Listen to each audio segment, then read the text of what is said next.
Hello there. Welcome back. It's me, Callum.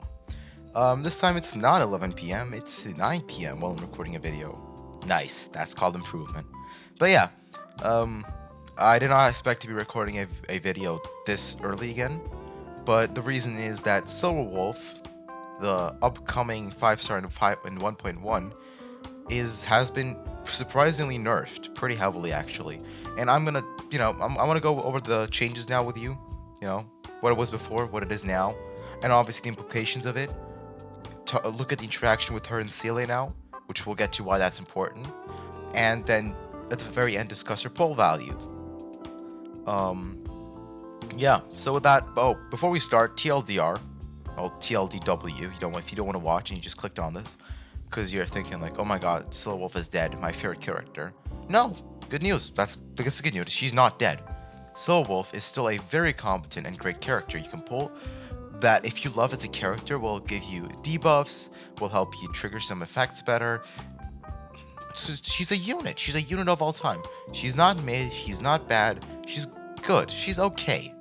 And if you like Silver Wolf as a character, you like Haxer Bunny's design, you like the gamer girl aesthetic or something, she's perfect. She can you can use her still without any problems, and you won't particularly feel like you're playing a bad character because her kit did not get changed. If you're curious, her kit did not get changed. It's her numbers. It's her raw performance that got changed. So her playstyle is still fairly similar, outside of some minor adjustments. But with that out of the way, let's get more into the detail. So as you can see, I have the Honkai Star Rail leaks threaded here from the 1.1 beta and Slow's changes. So we'll start with a skill, which I've opened here. It's called Allow Changes, and the updated version says there is the 85% base chance to add one weakness of an ally's type to the target enemy. This also reduces the enemy's damage resistance to that weakness type by 20% for 2 turns. If the enemy already has that type weakness, this effect will not be triggered. In addition, there is a 100% base chance to reduce the enemy damage resistance reduce the damage resistance of the enemy further by 10% for 2 turns, and deals quantum damage. That doesn't matter to us here. We're just here to talk about the debuffs. So yeah, sounds okay on the surface, but when you compare what was before, which is on the bottom here, you're gonna see that first of all, it was 3 turns, the duration, first things first, which meant you didn't need to use the skill as much, and it reduced the type by 16% on the bottom half, with 100% for 3 turns as well. So you lost 6% there, and while you only think it's 6%, you also lost 20% on top. This is for most teams where if the enemy already has that weakness, because if an enemy has that weakness on their shield, they actually also have less damage resistance, 20% exactly. And that reduced damage resistance is kind of strong because it's pretty big. 20% is 20% more damage. Well, more or less rounding and stuff, but yeah. And before that was, as far as I'm aware, of course, I have not played Slow Wolf. That was an interaction that was possible before, where once you stack the buff, if you got lucky, you could have like freaking 156 increase, 56% increased damage basically thanks to this thanks to the skill.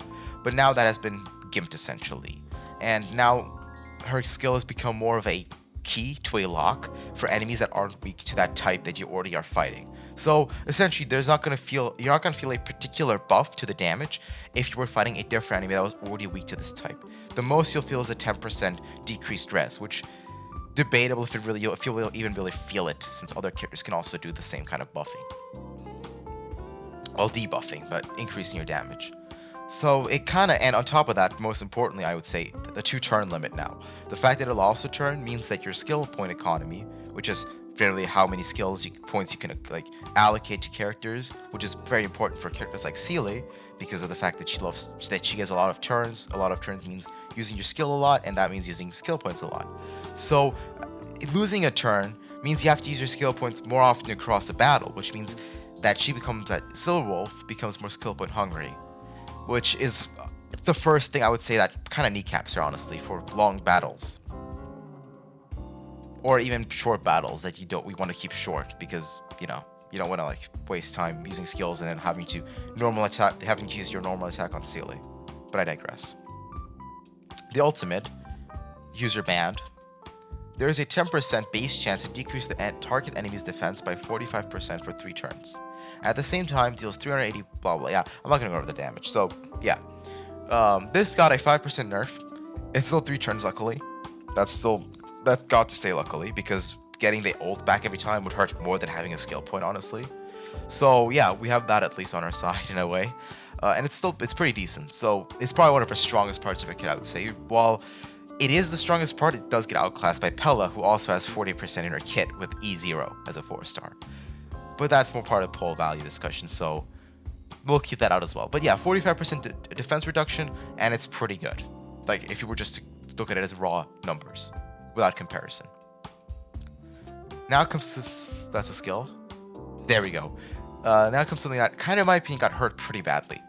That's the talent awaiting system response, which is, I'm not going to read this all, but basically, every time Solar Wolf attacks an enemy, she was able to put a debuff on them, a bug. And there was 3 kinds. There was RNG, which one you got.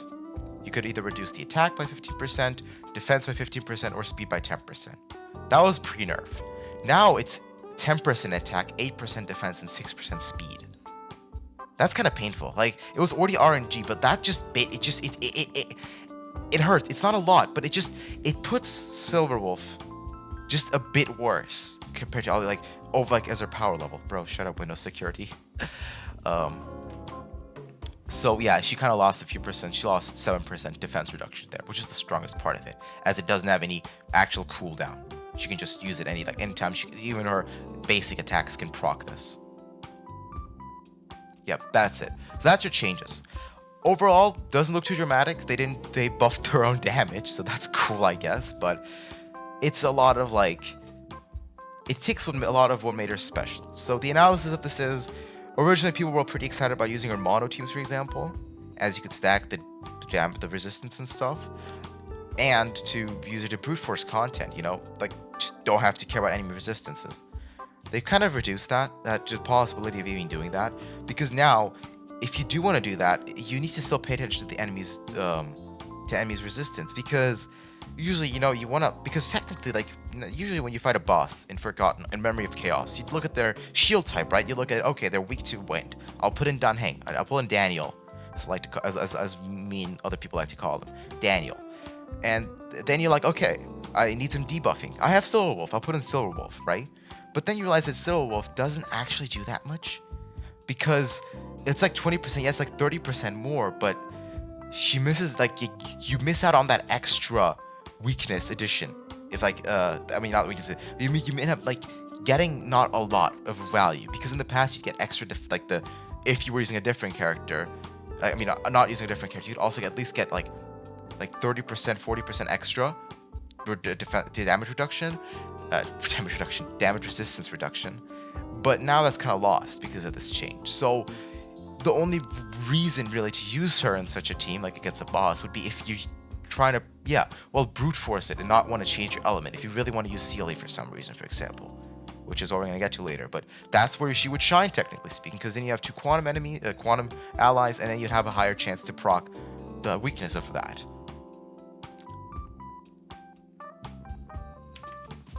But yeah, that's kind of the big change here for the skill. It very much she used to be a decent to good unit, actually higher tier unit that was really flexible at the same time. She was maybe as good as Bronya if you were min maxing, but she was more flexible in turn. She could not only decrease defense, decrease resistance, she could also add a shield type, decrease defense by a lot more than Pella could ever dream to.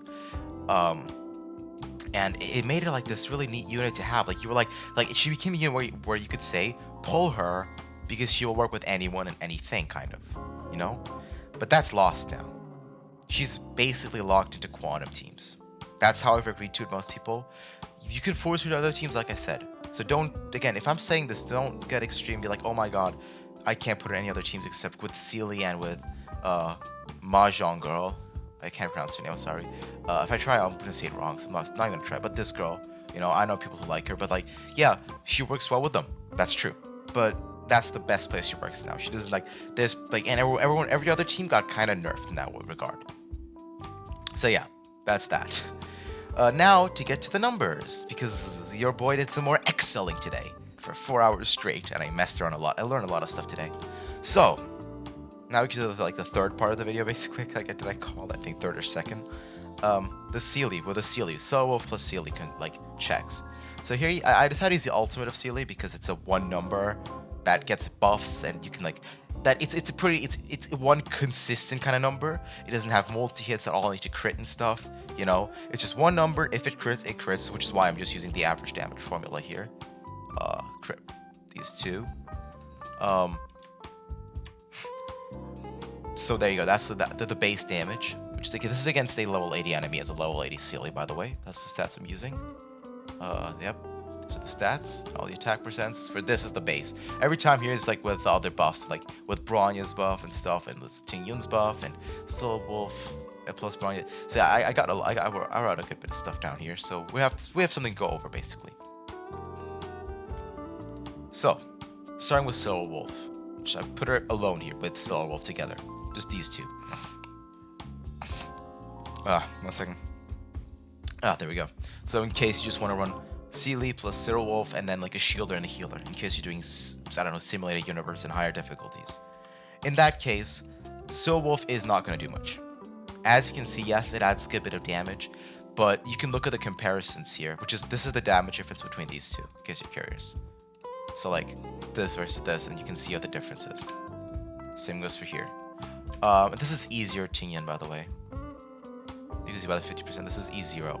So if you get one Tinian, this is your damage. If I was to go E6, the difference becomes even smaller between using Soul Wolf and using Tinian. And mind you, Tinian's buff is from her E as well, and is her ult, and she can battery Sealy. So that's the thing. Like Tinian might look lower here, but I want to make clear that all Soul Wolf does is debuff, right? That's all she does. She doesn't really give you much utility outside of that. And you might consider that like her being able to add a random weakness to it a utility. Yes, but it's random, so I cannot actually, as a self-named theory crafter, take it into honest consideration without looking like a fool. You know, it's the same reason why I don't want to. It's the same reason why I don't know, doing her calculations sucks, because it's RNG, and RNG calculations are always, you gotta decide how you're gonna play with it. It's why doing Jing Wen's calcs is also pain, because it's randomness.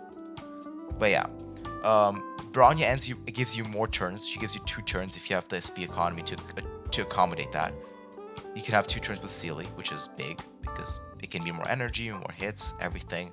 And with Tinian, you get energy. You get 50 energy, or 60 if you have her E6, and that's like almost half her burst, half her ult. So yeah, that's a big utility, because more ults, big damage. You can see that's big damage. Well, this is big damage, so you can do that twice. So if you're looking at this and going, oh wait, there's only like 10,000 difference. I mean, yeah, so wow, 10,000 more damage, cool. But you're forgetting that she batteries, basically. But obviously just comparing with like one support is obviously to a certain extent maybe a bit too narrow-minded, since some people might get good enough at the game, or might get good enough blessings and say, like I said, simulated universe with like abundance blessings. Might be just say, screw it, I just need a healer, I just need Natasha, that's it, I have a 3rd slot ready. Then yeah, for example here, the Tinian plus Soul Wolf. This is still, let me check, E0, yes, E0 Tinian. I forget if I tend to swap this around, because while I make these spreadsheets, I tend to chat with people on Discord at the same time, and then they're like, hey, can you check what the damage would do with this if I had this Eidolon, and then if this was this weapon or something. I swap stuff around, so I tend to kind of forget if I'm really there where I left it off. But yeah, looking here, you can see this is a bit more than Bronya's if you use Tinian plus Soul Wolf, which yeah, might be a realistic thing to run if you get both. So Tinian's going to be right up on the next warp, and then she's coming out soon as well. Yeah, not much to say. She does the things, you know, her defense reduction and her resistance reduction, and then this is 70k on our ult. Decent. Then we get to Bronya and Soul Wolf, which is basically the god combo right now, as far as my calculations go for Sealy. If you're going for damage for a screenshot, so you really want to take the biggest, fattest OMG screenshot possible, that's a team you run. This is Brawn using your ult and her skill, and Soul Wolf using your ult and her skill. That's how it's gonna run. Yeah, the base damage, I'll just do the calcs, and you can see this is 100,000, 103,000 damage You know, I got the basics and the skill as well, just in case. It's like an E plus. I mean, it's not optimal per se. I have people say it's not optimal, so I'm gonna remove this. There's an S, just single target if you do an E and then an ult back to back. You know, well, actually E plus that if you're using Brawn. Yeah, 1 second, let me add that. On the fly theory crafting. All right, there you go. This would be like an optimal with user Bronya, and you have enough skills to do that. But this would need you to have like 4 skills, I think. Let me think. 1 from Slow Wolf, 1 from Sealy, 1 from Bronya, 1 from Sealy. Yeah, okay, roughly works out. So you would need to run like Natasha with the healing set. That gives you 1 SP on the start of the turn. So it might somehow work. It might somehow be realistic to do this on your first turn if you have all the ults and stuff ready. Like you don't need energy as well. So yeah, go have fun when this comes out with like doing damage for a screenshot and getting your freaking 100. Like this is like on an enemy that has like a bit resistance. If you go do this on like the weekly boss, the one from Hertha Space Station, that has like a negative, like has a gazillion plus resistance, like has no resistance at all, and then negatives, you might get like, I don't know, 1 million damage without any trouble, maybe 2 million, who knows. But yeah. So yeah, that's where I would say a Slow Wolf does shine, I'll be honest. So we can look here and we can see it's pretty good. So in here we have Bronya and Pella, because some people might have Pella from just pulling on Sealy's warp, logically. And yeah, it's a bit worse, a bit better than with Tinian and Slow Wolf. However, obviously Tinian has the battering, which I love to mention. But Pella does have the dispel of enemy buffs, which is pretty helpful for some enemies, especially maybe future ones. But yeah, so you have a decent thing here, and it's always better than running solo Slow Wolf. Yep, and yeah, kind of there. And the last one is Bronya plus Tinian. It's better than both of these. It's only left behind by. This is, by the way, this is still E0. Wait, no. Yep, still E0. This is still E0 Tinian. This might be wait. Yep, this is E6. This is E6. Yep. Okay, this is E6. So yeah, this is with E0 Tinian and E0 Bronya. Them doing their optimal rotation in a sense, and then you get 80k basically on an ult, which is pretty neat. Which is only left by these two. So and then you have 82 with Tinian's E6. Though with E6 she gets even more energy, so there's more utility we can't talk about. Additionally, this is not taken into consideration that Tinian's own benediction buff, you know, the one that gives you extra damage when you hit. I'm not taking this into account because I don't know how it exactly works. I have not played Tinian, and I don't know, and it doesn't get affected by Slow Wolf, so it wouldn't get counted into this calculation, which is mainly around how would it work against Slow Wolf, you know? Because I can't take a number that's here, add it here, and then claim it's better than this because it has an extra number. Which, yes, if I was comparing teams, but not if I was comparing what I'm doing right now, which is comparing Slow Wolf against other slow buffs and debuffs. So yeah, that's the long and wordy way of it. The TLDW of this is Slow Wolf kind of mid compared to every other buffer, because she has a lack, I mean, not buffer, of course, that's a wrong word, she's a debuffer, but mid compared to every other, well, okay, except Pella. If I put solo Pella here, she's gonna be worse than Slow Wolf, because she just does what Slow Wolf does, but without the resistance reduction. So yeah, but that's a 4-star, so it's a 4-star, E0 I'm talking about, but okay. So Slow Wolf is, I know it's on her own, it's kind of worse than every other support. Damage increaser, yeah. And there's not much she makes up for it, honestly. The weakness edition is like the most I can give you, but that's RNG, like I said before. But while these two characters do not rely on any RNG as well, they are just out of the box. This is what you'll get. This is what you'll get. That's it. And this is E0, by the way. So E0 4-star against the against a limited 5-star, and like 10k damage difference. 10k.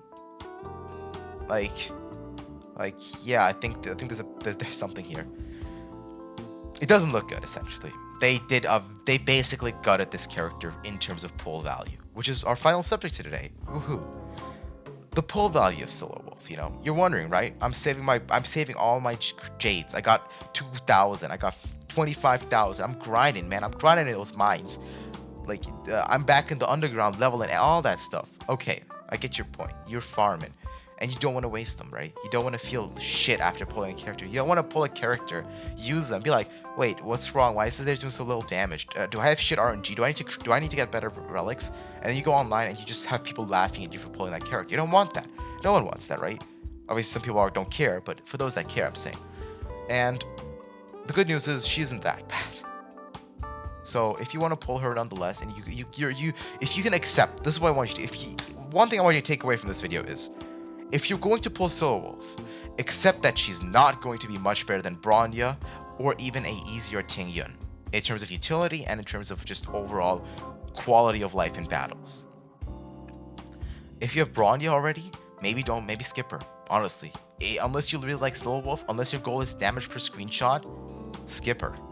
If you're going meta, if you want Solo Wolf, go pull her. If I'm the one that stops you from pulling your new current favorite character in Star Rail, then shame on me, alright? Shame on me if I stop you from pulling your favorite character. But if it's not your favorite character, if you were interested because everyone was hyping her up, I'm sorry to say, but don't pull her then. Unless they buff her by next update, which I will cover, do not pull her. Alright? Pull Jingwen instead, you know? Here's his calcs.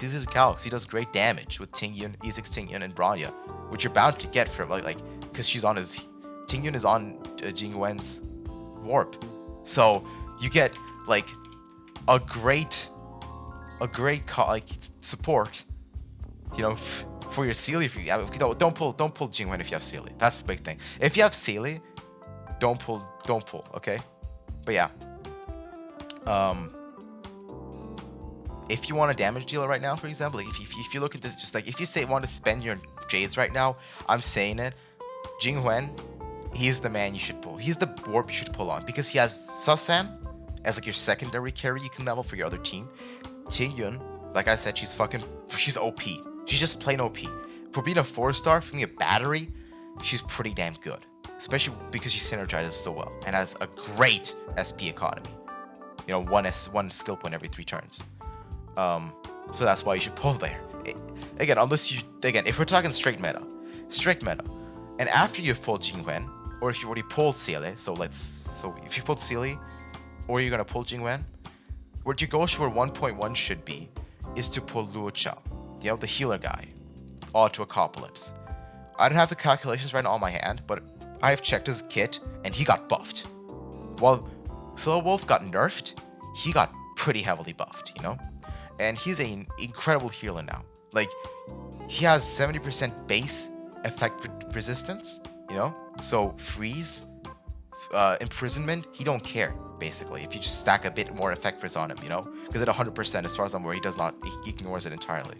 On top of that, he has now gotten AoE healed with this update, where if he has his field, which he does after like using his ult and E, or just 2 E's, 2 skills, or 1 ult, 2 skills or 1 skill and 1 ult, he makes a field, and before with that field, if you attacked an enemy, you got healed, you know, which was nice, but it was a single target heal, so it was kind of okay. But now it also, every time you attack with an ally, they get healed, and your whole team gets an extra bit of healing.